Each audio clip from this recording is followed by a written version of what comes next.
Eto na nga mga chong, marami tayong PBA updates. Barangay Ginebra, handa na para sa kanilang debut game. Barangay Ginebra debut game. Ano nga ba ang mga dapat i-expect? Ngayong araw nga mga chong, yung magiging debut game ng Barangay Ginebra ngayong Commissioner's Cup. Una nga nilang makakalaban ay ang Converge Fiberxers. Kaya naman, ano-ano nga ba yung mga dapat nating i-expect sa kupunan ni Coach Tim Cone? Unang-una nga ay bago yung kanilang magiging starting 5. Expected nga na yung magiging panibagong starting 5 ng Barangay Ginebra ay itong si Scotty Thompson, Maverick Ahamnisi, Jamie Malonzo, Tony Bishop at Christian Stan Hardinger. Sa starting 5 pa lang ay malaki na agad yung pagbabagong nangyari sa kupunan ni Coach Tim Cone. Mas mabibilis at mas agresibo nga ang mga yan, kaya naman marami tayong makikitang run and gun offense, more on takbuhan dahil mabibilis nga yung naka-line up ngayon sa kupunan ni Coach Tim Cone. Kaya naman, kakaibang Barangay Ginebra ang ating makikita ngayong conference. Bagong flavor at bagong atake ang kanilang ipapakita. At yung pinaka magpapasikat nga sa kupunan ni Coach Tim Cone sa kanilang magiging debut game ay itong kanilang bagong import na si Tony Bishop. Napakalaking role nga ang gagampanan nitong si Tony Bishop sa kanyang bagong koponan dahil si Brownlee lang naman yung kanyang papalitan at hindi nga magiging madali yan. Kaya naman sa nakaraan nga nating video ay nabanggit na nga natin na todo na yung paghahanda ni Tony Bishop para sa kanyang magiging debut game.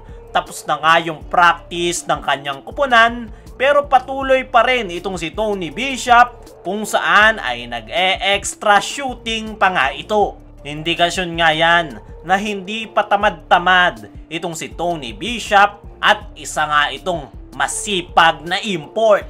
Isa pa nga sa expected na magpapasikat sa kanilang debut game ay itong kanilang bagong kabarangay na si Maverick Ahamnisi.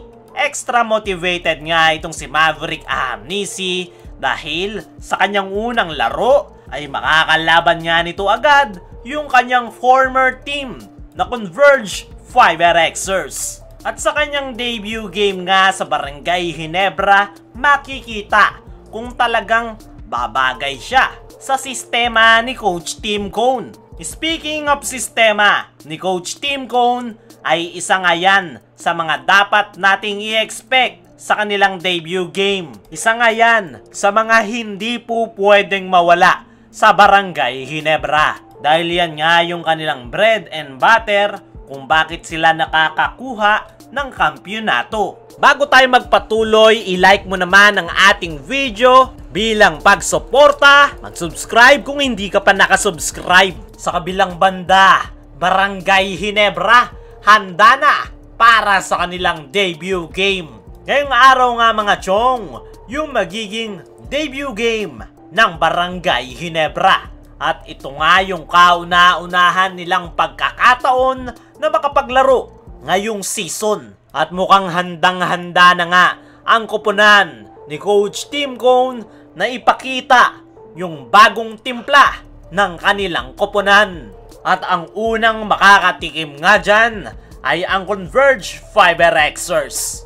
Ayon nga sa mga source ay matapos yung training camp na ginawa ng Barangay Ginebra sa Inspire Sports Academy sa Calamba, Laguna, ay satisfied na si Coach Tim sa ipinakita ng kanyang koponan. May mga kinakailangan na lang puliduhin, pero okay na si Coach Tim sa ipinapakita ng kanyang mga players, especially yung mga bagong salta gaya ni Maverick Ahamnisi at Tony Bishop. Looking forward nga si Coach Tim na magamit ang dalawang nasabing bagong kabarangay sa kanilang debut game. At panigurado mga chong, nakakaibang Barangay Ginebra talaga ang ating makikita. Ay nga mismo, sa latest interview ni Coach Tim Cone ay sinabi nga nito na same Barangay Ginebra but different faces ang makikita ng Barangay Ginebra fans ngayong conference. Sinabi nga rin ni Coach Tim Cone na handa na ang kanyang koponan. Para sa akin mga chong, ay itong magiging debut game ng Barangay Ginebra yung pinaka magiging reflection ng kanilang koponan kung gaano nga ba sila ngayon kalakas. At tignan natin kung magagawa ng Ginebra na makuha ang kanilang unang panalo.